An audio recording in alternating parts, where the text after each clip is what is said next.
चला तर मंडळी, आज आपण येथे 1 पावच्या प्रमाणात घरगुती लसुणी शेव बनवणार आहोत। दिसते ना छान। या शेवची जी चव आहे ना, ती मार्केटमध्ये जी आलू भुजिया शेव मिळते ना, तिच्यासारखीच थोडीफार मॅच होते बरं का। तसेच येथे मी तुम्हाला शेव थोडीशी हातावर कुस्करून सुद्धा दाखवलेली आहे। येथे आपली जी शेव आहे ना, ती कुरकुरीत बनून तयार झालेली आहे। त्यासाठी येथे मी अर्ध वाटी तांदूळ घेतलेले आहेत। त्यांना स्वच्छ निवडून घेतल्यानंतर त्यांना पॅनवर घालून 5 ते 7 मिनिटे छान स्लो गॅसवर भाजून घेतलेले आहेत। हे तांदूळ भाजल्यावर त्यांचा कलर येथे बदलला जातो, म्हणजेच ते थोडेसे असे फुगल्यासारखे दिसतात। हे तांदूळ येथे मी थंड करण्यासाठी ठेवून दिलेले आहे। तसेच त्याच पॅनवर येथे मी 1 चमचा जिरे आणि 1 चमचा बडीशॉप घालून घेऊन त्याचा येथे खमंग वास सुटेपर्यंत त्यांना येथे छान स्लो गॅसवरच भाजून घेतलेला आहे। तसेच त्यांना सुद्धा थंड करण्यासाठी या तांदळांबरोबर ठेवून दिलेला आहे। येथे मी 2 गावठी लसणाच्या बारीक कांड्या सोलून घेऊन त्यांना मिक्सरमधून फिरून घेतल्यानंतर त्यामध्ये 4 चमचे पाणी घालून घेऊन परत त्याला येथे मिक्सरमधून फिरून घेऊन त्याची येथे छान पेस्ट तयार करून घेतलेली आहे। तसेच येथे मी मिक्सरच्या भांड्यामध्ये हे थंड झालेले तांदूळ आणि बडीशॉप जिरे घालून घेऊन त्याची सुद्धा येथे छान पावडर बनवून तयार केलेली आहे। परातीमध्ये येथे मी 1.5 वाटी बेसन घेऊन ते चाळणीच्या साहाय्याने ते छान चाळून घेत आहे।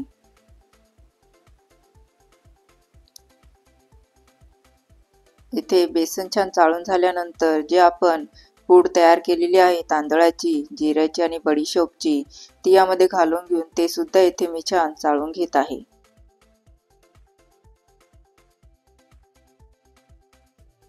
येथे आपली ही पूड छान चाळून झाल्यानंतर यावर 1 चमचा काश्मीरी लाल मिर्च, 1 चमचा घरगुती तिखट मिरची पावडर आणि पाव चमचा हळद घालून घेऊन हाताच्या मेजरमेंटने 2 वेळा मीठ घालून घेतलेलं आहे। तसेच पळीच्या साहाय्याने 1 पळी येथे मी तेल छान कडकडीत गरम सुद्धा करून घेतलेलं आहे। आता येथे बेसन जे आहे त्यामध्ये हे मसाले जे आहे ते छान पसरून घेतल्यानंतर त्याच्यावर हे तेलाचं कडकडीत मोहन घालून घेऊन ते चमच्याच्या साहाय्याने पहिले ते मी छान मिक्स करून घेत आहे।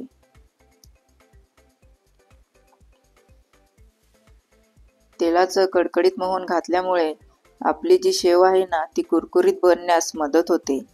तसेच हे मोहन मी इथे स्क्रीनवर दाखवल्याप्रमाणे हाताच्या साहाय्याने या संपूर्ण पिठाला छान चोळून घेतल्यामुळे इथे आपल्या पिठाचा कलर सुद्धा बदललेला आपल्याला दिसत आहे। लसणाचे जे पाणी आपण तयार केलेलं आहे ना, ते मी इथे चाळणीच्या साहाय्याने छान गाळून घेत आहे। त्यामुळे काय होईल ना, की आपली जी शेव काढायचा साचा राहतो ना, त्याच्यामध्ये हे लसूण अटकणार सुद्धा नाही। आता येथे मी हे पीठ या लसणाच्या पाण्यामध्ये छान मिक्स करून घेत आहे। तसेच थोडं थोडं पाणी घालून घेऊन येथे या पिठाचा मी येथे छान घट्टसर गोळा बनवून तयार करत आहे।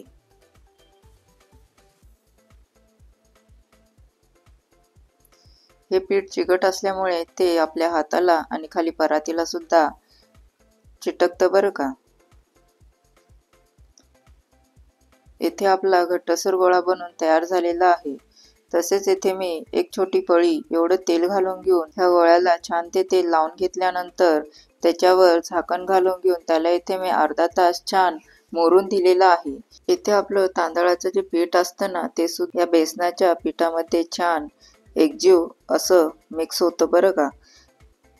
तसेच जे तांदळाचं पीठ असतं ना, ते पाणी शोषून घेतं। त्यामुळे आपला जो गोळा असतो ना, तो 30 मिनिटे रेस्ट केल्यानंतर सुद्धा तो थोडा जास्तीचाच घट्टसर होऊन जातो। त्यामुळे आपल्याला इथे थोडं थोडं पाणी घालून घेऊन हा पिठाचा गोळा परत छान मऊसूत असा मळून घ्यायचा आहे।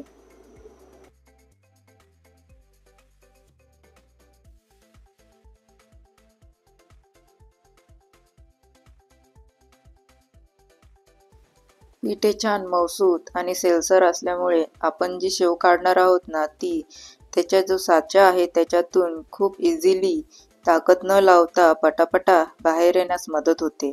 येथे आपलं पीठ खाली चिटकायला लागलेलं आहे, म्हणजेच आपल्या इथे जे पिठाचा गोळा आहे ना, तो छान मऊसूत बनून तयार झालेला आहे। येथे कलथ्याच्या साहाय्याने जे खाली पीठ चिटकलं गेलेलं आहे ना, ते मी इथे सर्व काढून घेतलेलं आहे। तसेच येथे मी थोडंसं तेल या कलत्याच्या साहाय्याने कढईतून काढून घेत आहे आणि या पिठाच्या गोळाला परत या तेलासोबत छान येथे मळून घेत आहे। येथे आपला मऊसूत गोळा बनून तयार झालेला आहे। आता येथे आपला शेव काढायचा साचा जो आहे ना, तो लांब असल्यामुळे मी इथे या पिठाला सुद्धा लांब असा शेप देऊन घेतलेला आहे आणि त्याला या जो साचा आहे ना, त्यामध्ये इथे छान दाबून भरून घेण्यास सुरुवात केलेली आहे। जेव्हा आपण या पिठाला छान लांब शेप देऊन घेतो ना, तेव्हा आपण खूप इझिली या साच्यामध्ये हे पीठ घालू शकतो। येथे जे वरती पीठ आहे ना, ते मी इथे छान दाबून भरून घेतलेलं आहे आणि त्याचे झाकणे लावून घेतलेलं आहे। 5 मिनिटे छान तेल गरम करून घेतल्यानंतर गॅस स्लो करून घेऊन येथे मी साच्याच्या साहाय्याने शेव काढून घेण्यास सुरुवात केलेली आहे। पीठ जे आहे ते सेलसर असल्यामुळे आपली येथे साच्याच्या साहाय्याने शेव पटापटा बाहेर येण्यास मदत होते। येथे आपल्या शेववर खूप सारे तेलाचे बुडबुडे आलेले आपल्या दिसत आहेत। 2 ते 3 मिनिटातच येथे आपली शेव ही बनून तयार होते आणि येथे मी बारीक शेव काढलेली आहे। येथे या शेवचे जेव्हा बुडबुडे कमी होतात तेव्हा आपल्याला तिला पलटी करून घेऊन तिला दुसऱ्या साइडने सुद्धा छान तळून घ्यायचं आहे। येथे मी तुम्हाला शेव तळण्याची संपूर्ण प्रोसेस दाखवून दिलेली आहे। शेव तेलात घालण्यापासून ते ती तळून होईस्तोपर्यंत। येथे आपल्या शेववरचे बुडबुडे तेलाचे कमी झाल्यामुळे मी तिला लगेचच येथे तेलातून काढून घेऊन तिच्यातलं तेल येथे छान निथळून घेत आहे। त्यामुळे आपली शेव जी आहे ती तेलकटेल सुद्धा होत नाही। आणि ही जी शेव आहे ना, ती जेव्हा दुसऱ्या दिवशी आपण खायला घेतो ना, तेव्हा तिची आपल्याला ओरिजिनल चव लागते।